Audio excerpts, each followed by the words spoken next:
നമുക്കൊന്ന് ഇടുക്കിയിലേക്ക് പോകണം.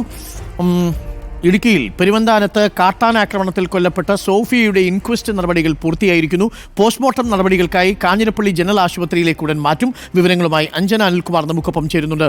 അഞ്ജന, ഇപ്പോൾ പോസ്റ്റ്മോർട്ടത്തിനായി കാഞ്ഞിരപ്പള്ളി ജനറൽ ആശുപത്രിയിലേക്ക് മാറ്റുകയാണ് എന്നാണ് മനസ്സിലാക്കുന്നത്. എന്താണ് കൂടുതൽ വിവരങ്ങൾ?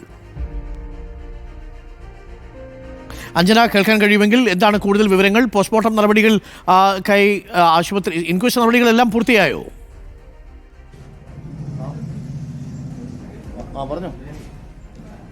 അരുൺകുമാർ, ഇപ്പോൾ മുണ്ടക്കയം മെഡിക്കൽ ട്രസ്റ്റ് ആശുപത്രിയിൽ ഇൻക്വസ്റ്റ് നടപടികൾ പൂർത്തിയായിട്ടുണ്ട്. ഇനി ഉടൻ തന്നെ മൃതദേഹം ഈ മെഡിക്കൽ ട്രസ്റ്റ് ആശുപത്രിയിൽ നിന്നും കാഞ്ഞിരപ്പള്ളി ജനറൽ ആശുപത്രിയിലേക്ക് കൊണ്ടുപോകാനായുള്ള ഒരുക്കങ്ങൾ നടക്കുകയാണ്. 7:50 ആരംഭിച്ചതാണ് ഇവിടെ മുണ്ടക്കയം മെഡിക്കൽ ട്രസ്റ്റ് ആശുപത്രിയിൽ ഇൻക്വസ്റ്റ് നടപടികൾ. ഏകദേശം ഒരു 9 മണി കഴിഞ്ഞപ്പോഴാണ് ഇൻക്വസ്റ്റ് നടപടികളെല്ലാം തന്നെ പൂർത്തിയായത്.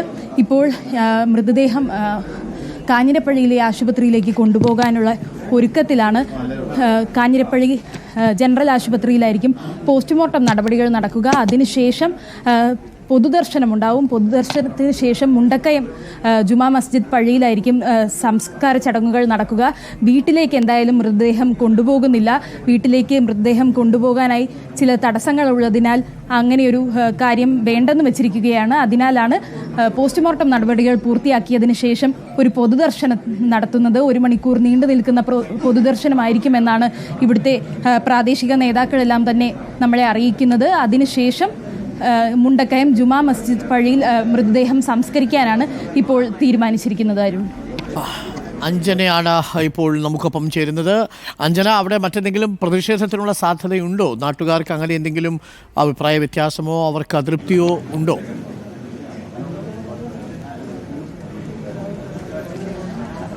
നമ്മൾ ഇന്നലെ മണിക്കൂറുകൾ നീണ്ടുനിന്ന് പ്രതിഷേധം കണ്ടതാണ്. എന്നാൽ ഇന്ന് രാവിലെ മുതൽ നാട്ടുകാരെല്ലാം തന്നെ ഈ ആശുപത്രിയിലേക്ക് എത്തുന്ന ഒരു സാഹചര്യമാണ്. ഇവർക്ക് എന്തായാലും ഈ വിഷയത്തിലൊരു അതൃപ്തിയുണ്ട്. തങ്ങൾ നിരവധി തവണ ഉന്നയിച്ചൊരു വിഷയമാണ് ഈ ഇങ്ങനെ ഒരു അപകട സാധ്യതയുണ്ടെന്ന്. എന്നിട്ടും യാതൊരുവിധ നടപടിയും ഉണ്ടായിട്ടില്ല. പലവട്ടം പറഞ്ഞതല്ലേ ഈ സംഭവമൊക്കെ, വന്യജീവി ആക്രമണത്തെക്കുറിച്ച്? പിന്നെ ഞങ്ങൾ 3 വർഷമായിട്ട് തുടർച്ചയായിട്ട് പറയുന്ന വന്യജീവി ആക്രമണമാണ് എന്ന് പറയുന്നതാണ്. പക്ഷേ ഇതിൻ്റെ ഉദ്യോഗസ്ഥന്മാരുടെ ഭാഗത്തുനിന്ന് യാതൊരുവിധ കാര്യങ്ങളും നടക്കാത്തതുകൊണ്ടാണ് ഇതുപോലൊരു ഒരു മരണം സംഭവിച്ചത്. ഈ സോഫിയ ഇസ്മയിൽ താമസിക്കുന്ന പ്രദേശത്ത് 3 വീടാണുള്ളത്. ഒറ്റപ്പെട്ട ഒരു പ്രദേശമാണ്. ബാക്കിയുള്ളവരൊക്കെ മാറിപ്പോയിട്ടുണ്ട്. ഈ ഒരു ഏകദേശം 2 വർഷത്തിനോടകം 10-25-30 ആൾക്കാർ അവിടെ തെങ്ങിപ്പാലത്ത് താമസിച്ചുകൊണ്ടിരുന്നതാണ്. പക്ഷേ അവിടെ എന്നൊക്കെ പറയുമ്പോഴത്തേക്കിന് ഈ വന്യമൃഗങ്ങൾ ആന ചെല്ലാത്തൊരു പ്രദേശമായിരുന്നു. ഇപ്പം ആന അവിടെ എത്തിപ്പെടാനുള്ള സാഹചര്യം എന്ന് പറയുമ്പോൾ ടി.ആർ.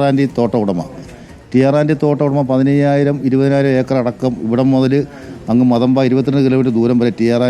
എസ്റ്റേറ്റ് എന്ന് പറഞ്ഞ ഒരു സ്വകാര്യ വ്യക്തിയുടെയാണ്. അപ്പം അതിനകത്ത് നിന്ന് റബ്ബർ മരങ്ങൾ മുഴുവൻ മുറിച്ച് മാറ്റി അവിടെ മുഴുവൻ വനത്തിനേക്കാൾ വലിയ വനമാക്കി മാറ്റി.